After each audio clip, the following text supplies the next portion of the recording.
Oke, bagian yang ke-22 kita lanjutkan ya. Setelah sebelumnya kemarin menyusun kelas untuk DML, nah selanjutnya kita masuk ke project ya. Jadi ada dua kelas kemarin yang sudah dibuat, yaitu kelas koneksi yang pertama, yang kedua adalah kelas DML-nya yang merupakan operasi dari database ya. Nah, kita lanjutkan dengan project-nya. Apa saja yang kita perlu ketahui di project ini?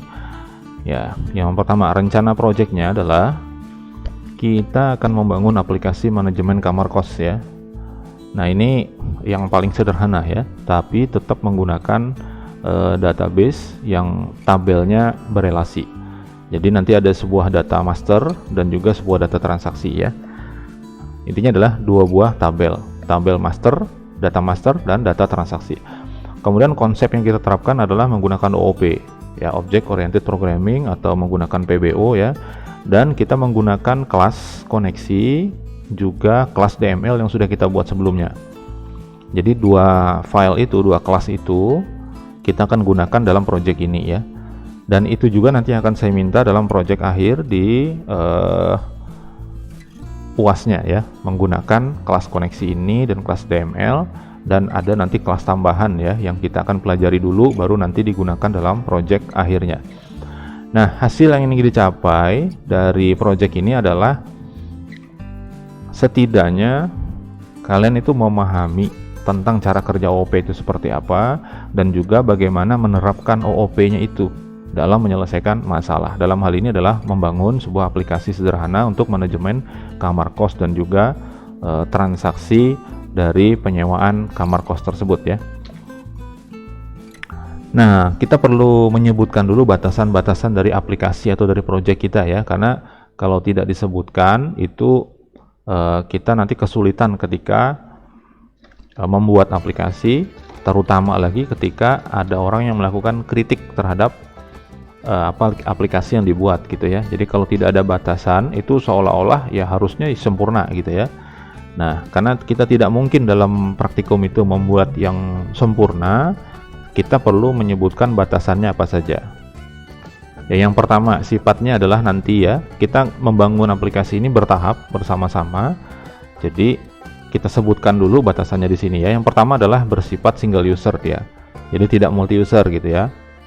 Yang dimaksud dengan single user itu adalah usernya bisa lebih dari satu, tetapi role-nya hanya satu gitu. Misalnya nih hanya admin saja, tapi adminnya ada 2, ada 3. Nah, namanya single user, istilah itu ya. Ya, beda dengan multi user. Yang dimaksud dengan multi user itu adalah dia punya hak akses yang berbeda. Ya.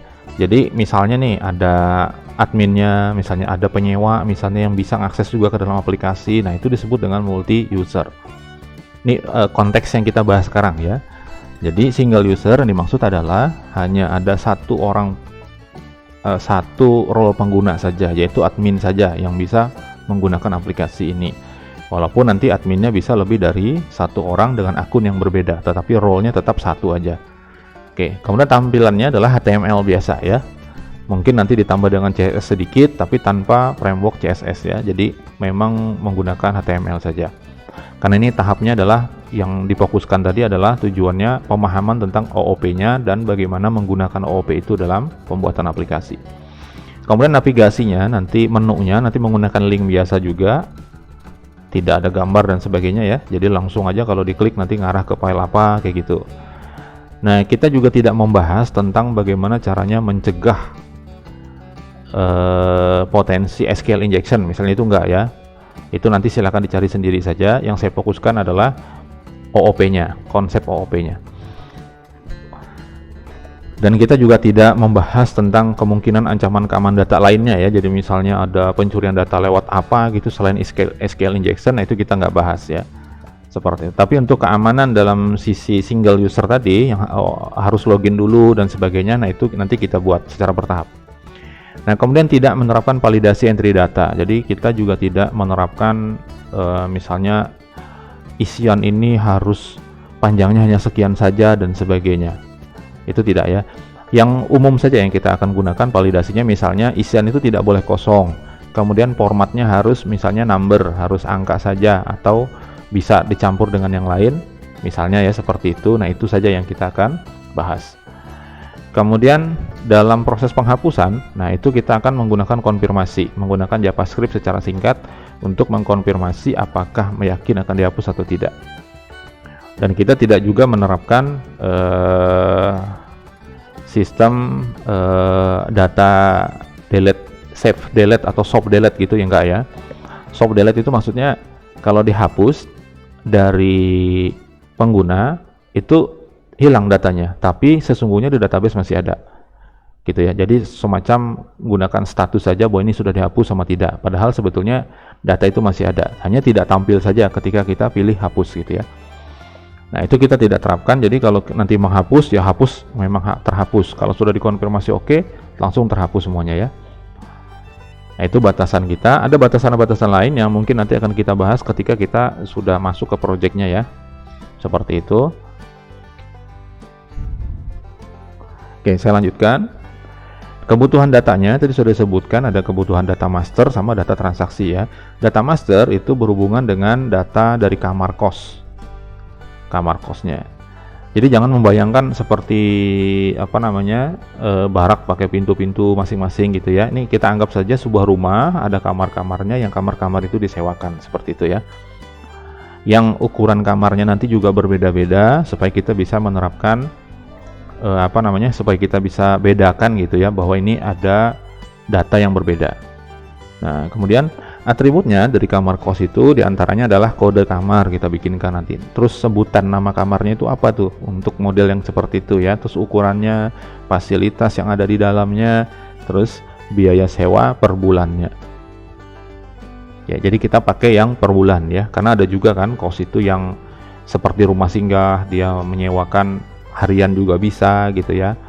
Ada yang boleh maksimal sampai 1 tahun, kalau dia mau 2 tahun nggak bisa, setelah beberapa bulan sebelum habis sewa yang pertama baru bisa dilanjutkan dan seterusnya gitu ya. Nah, kita bahasnya adalah biaya sewa per bulan.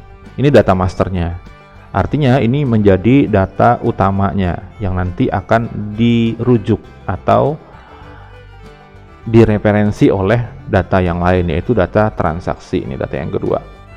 Nah, ini isinya data transaksi adalah berupa data penyewaan kamar kos tersebut ya. Nah, atributnya antara lain ya itu ada kode penyewaannya, kode kamar yang disewa, lama sewanya berapa bulan gitu ya. Tanggal sewa ini mulai tanggal berapa, dan batas akhir sewa ini tanggal berakhirnya tanggal berapa. Lalu total biaya sewa ini berarti dikalikan ya, biaya sewa per bulan dikalikan dengan lama sewanya berapa bulan gitu ya. Kemudian yang terakhir adalah nama penyewanya siapa. Nah, untuk data realnya yang berlaku ketika aplikasi itu diimplementasikan benar-benar ya, tentu tidak hanya ini field datanya, banyak lagi ya. Misalnya ada yang mensyaratkan harus memasukkan nomor KTP dan sebagainya, ada foto KTP, ada foto orangnya bahkan gitu ya, dan lain-lain. Nah, itu nanti silahkan dikembangkan sendiri. Oke, ini kebutuhan data ya. Nah, kemudian kita juga perlu pahami siklus dari CRUD-nya, dan ini sekaligus untuk pemodelan dari nama file gitu ya. Nah, kita mulainya dari file data PHP. Ini contoh aja ya, data gitu. Nanti misalnya kan bisa dengan data master atau transaksi gitu ya namanya. Nah, ketika menambah data itu nanti akan membuka file baru namanya data tambah. Ini pemodelan nama file ya. Jadi rujukan utamanya itu adalah nama dari datanya apa. Misalnya data tadi akan ada data kamar ya, maka kamar gitu ya. Nah, ketika kita akan membuat sebuah file untuk formulir penambahan data kamar, itu cara nulisnya sebutkan dulu nama datanya yaitu kamar, baru diikuti dengan keterangan berikutnya yaitu adalah misalnya tambah, edit, hapus dan sebagainya. Supaya apa? Supaya pengelompokannya jadi lebih mudah, dan ketika kita melakukan maintenance program nanti juga lebih mudah ya, karena akan terkumpul semua itu. Kalau seperti ini kan jelas terkumpul ya, ada data tambah, data simpan dan sebagainya. Jangan menggunakan nama file itu fungsinya dulu di depan baru datanya di belakang. Misalnya tambah data gitu, jangan. Karena nanti huruf T di awal itu akan gabung dengan yang T juga di awalnya apa nanti gitu ya. sehingga kita kesulitan nanti untuk mengelompokkan. Oke, seperti itu. Jadi kalau nanti ada tambah data ya, yang dibuka adalah file data tambah. Dari data tambah ini ada link batal. Kalau dia batal nanti kembali ke data. Kalau dia mengisi data kemudian klik simpan, maka nanti isian akan dibawa ke file data simpan. Nah, data simpan ini adalah sebagai tempat memproses penyimpanannya. Oke, seperti itu ya. Nah, saya mau jelaskan juga bahwa tadi di batasan masalah, di batasan project kita itu tidak disebutkan ini ya, validasi secara detail ya. Jadi validasi itu hanya yang penting-penting saja. Termasuk yang tidak kita bahas dalam project ini adalah bagaimana kalau data itu ternyata sudah ada gitu ya. Nah, itu kita nggak bahas. Jadi diasumsikan bahwa data yang kita inputkan itu data baru semuanya yang belum ada di dalam tabel database-nya. Oke, seperti itu ya. Nah, proses pengiriman datanya dari data tambah dari formulir menuju proses penyimpanan itu menggunakan metode yang namanya POST. Kemudian diproses di data simpan ini, setelah selesai disimpan ke database, dia dikembalikan ke file data lagi. Ketampilan daftar datanya tadi ya, atau list datanya itu menggunakan function header dari PHP. Seperti itu. Jadi otomatis saja ketika sudah tersimpan langsung dilempar ke sini. Nah, kemudian untuk edit juga sama. Nah, hanya dalam proses edit ini, ketika kita mengklik salah satu data untuk diedit, maka dia akan menggunakan metode get, dibawa ke file data edit. Nah, di sini nanti dibaca data yang mau diedit itu data yang mana, dicari. Ya, kalau batal, maka kalau klik batal, kembalinya ke data. Kalau kita jadi mengedit, dirubah dulu semuanya ya dan sebagainya. Setelah itu diklik tombol update-nya, maka dia akan menerapkan metode POST untuk mengirimkan data ke file data update. Ini siklusnya ya. Nah, dari data update ini dilakukan proses pengupdatean data di tabelnya. Setelah selesai, maka halaman akan diarahkan langsung menuju ke halaman atau file data. Menggunakan sama ya, header juga ya, function header dari PHP. Hapus ini tidak ada file khususnya ya, kecuali untuk memproses hapus saja. Jadi ketika kita nanti mengklik salah satu data yang akan dihapus, nanti dimunculkan dulu konfirmasi dalam bentuk JavaScript sederhana yang menanyakan apakah kita yakin akan menghapus data ya.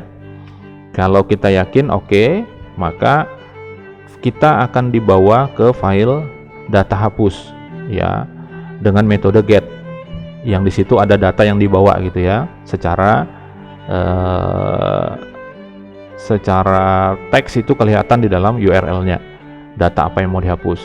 Nah, kemudian diproses di dalam file data hapus ini. Setelah terhapus datanya, baru dikembalikan lagi ke file data itu menggunakan metode atau function header yang dimiliki oleh PHP juga.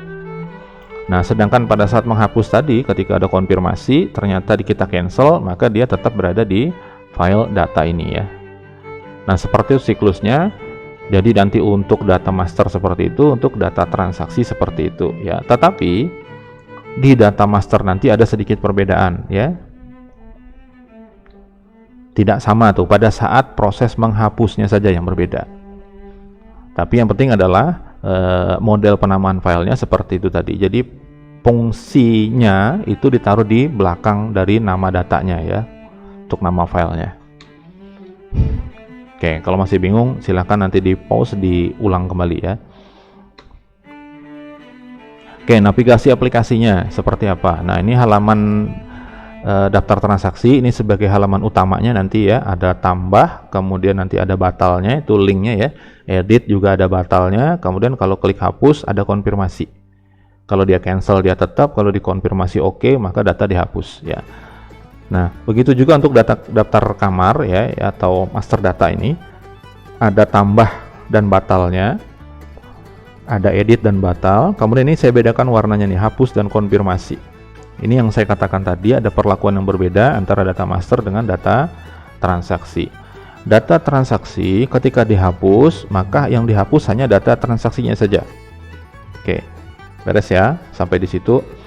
Kemudian kalau dia data kamar, karena dia ini sebagai referensi terhadap tabel transaksi, maka ada efeknya nanti ketika misalnya suatu kamar itu ternyata ada transaksinya, pernah ada transaksinya, kemudian kalau data kamar tersebut dihapus, maka data transaksi itu akan terjadi loss data, dia hilang, masternya hilang.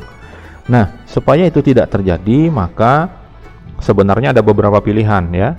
Bisa kita alihkan ke kamar yang lain untuk data transaksinya, atau ketika sebuah kamar dihapus, maka transaksi yang berkaitan dengan kamar tersebut juga ikut dihapus. Nah, itu opsinya ya. Nah, kita akan pilih opsi yang kedua ini tadi. Jadi kalau kamar itu dihapus, maka secara otomatis transaksi yang berhubungan dengan kamar tersebut juga ikut dihapus. Oke, seperti itu ya. Maka nanti kodenya ada sedikit berbeda pada proses hapus data master. Ya, seperti itu. Untuk tambah dan editnya itu kurang lebih sama saja. Menampilkan data juga sama ya. Yang beda adalah di hapusnya saja. Nah, yang berikutnya kita perlu tentukan struktur filenya atau struktur foldernya ya, seperti ini. Kita bikin nanti folder namanya cost kita gitu ya, di project kita. Nah, kemudian nanti ada file namanya sewa, ini untuk transaksi, kemudian kamar, ini untuk data kamar, lalu ada file X yang saya bikin X seperti ini berarti nanti ada file-file tambahan kalau diperlukan ya. Jadi posisinya seperti itu, jadi ada di sejajar sama ini ya. Nah, seperti ini susunannya. Dalam folder cost kita itu ada file-file, kemudian ada folder. Nah, satu adalah folder class. Isinya adalah pertama file koneksi yang kemarin sudah dibuat, kemudian file DML dimasukkan ke dalam folder kelas ini. Oke, seperti itu ya. Langsung saja dipraktekkan supaya nanti tidak bingung ya. Kalau filenya belum ada yang lain, misalnya seperti ini ya, ada file sewa, file kamar, ini belum ada, maka ya biarkan aja dulu kosong, nggak ada gitu ya. Tapi folder kelas tetap harus dibuat, kemudian dipindahkan kalau tempat nyimpannya beda ya. Koneksi dan DML itu ditaruh di dalam folder kelas. Kemudian buat juga folder namanya helper. Nah, helper ini nanti akan kita gunakan untuk membuat kelas baru yang isinya sebagai helper untuk aplikasi kita ya. Misalnya untuk mengubah format tanggal, mengubah currency gitu ya, yang ada tulisan RP-nya di depan kalau untuk mata uang dan sebagainya. Seperti itu ya. Nah, isinya tidak ada, kosong dulu lah, yang penting foldernya ada ya. Oke, jadi kalau saya mencontohkan seperti ini ya, kita punya cost kita seperti ini, ada file, kemudian ada folder nih, ada kelas, ada helper. Nah, dalam kelas itu dimasukkan file koneksi sama DML yang sudah dibuat itu. Helper masih kosong ya. Ini kebetulan punya saya sudah saya masukkan, ada 2 buah file seperti ini ya. Oke. Intinya adalah buat folder cost kita di dalam htdoc atau www, kemudian dalamnya ada folder class, ada folder helper. Di dalam kelas silahkan dimasukkan file koneksi dan file DML. Itu dulu ya, yang paling utama.